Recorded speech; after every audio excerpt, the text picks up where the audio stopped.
I would like to appreciate, first of all, our host, Aphrodite, and all the co-conveners for organizing this extremely timely and important meeting here in Ghana.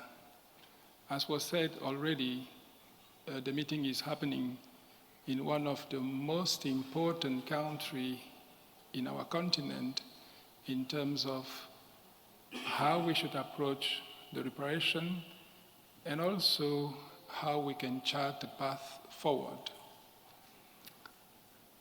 I met with President of Ghana just last week, and we were in Yokohama discussing the outcome document of the Tokyo International Conference on Africa's Development.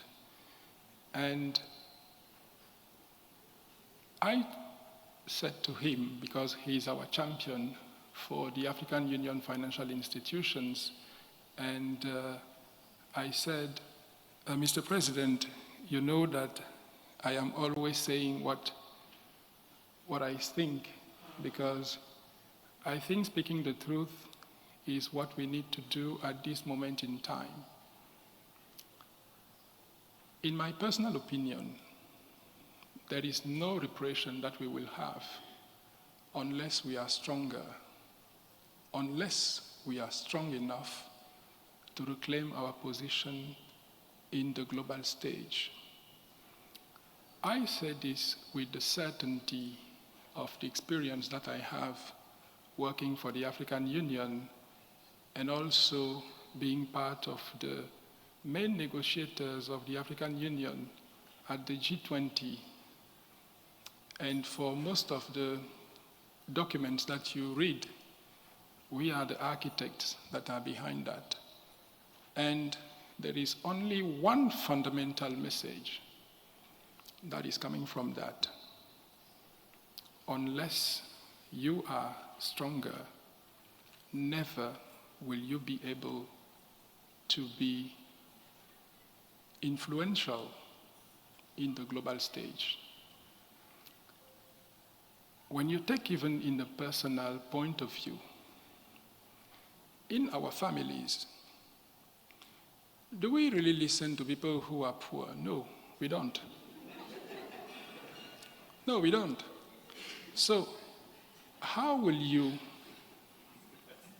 find a very positive attention when you get on a table to discuss with people who are speaking about the future and you are speaking about hunger and poverty, issues of maybe the 2nd century after the Son of the Man?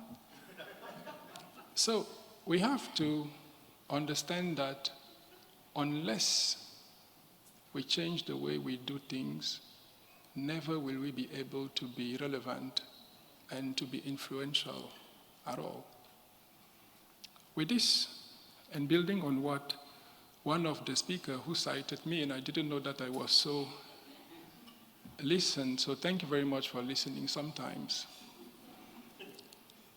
This is the moment in time when we should drive the agenda of Africa forward. I say this because if you look at the statistics today, they have been telling you stories about how the situation is gloomy and how we have to look for solutions that will never work for us. But the reality is that when you look at the potential of the African Continental Free Trade Area, which is 1.4 billion people today, and the statistics are saying that we shall be 2.7 billion people just in 2 decades, you understand that the future of the world is nowhere else but in Africa. And if we agree that the future of the world is in Africa, it then brings me to the point where I am calling your attention not to have the absolute strategic mistake of looking behind, but the absolute forward thinking of looking ahead. Looking behind, for those who have ever driven a car, you might be aware that there is no forward driving when you are looking behind. So you have to concentrate on what is before you and take advantage of that.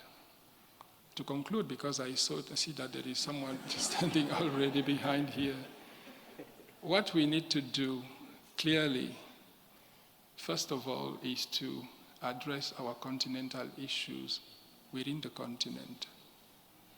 The first thing to do is to understand that when there is peace, when there is security, when there is good governance, when there is productive transformation, you will be able to achieve it. And that is what the African Union is putting forward today, to say we are at an absolute moment of shifting dynamics where we need to do things right, and doing things right means that we should work hard. We should be aggressive in the way we do things for ourselves to be relevant in the global context. With these few words, Excellencies, distinguished ladies and gentlemen, I want to apologize because sometimes I might have said something certainly that will not fit in your ears, but that's the reality, because moving forward calls for action. Thank you.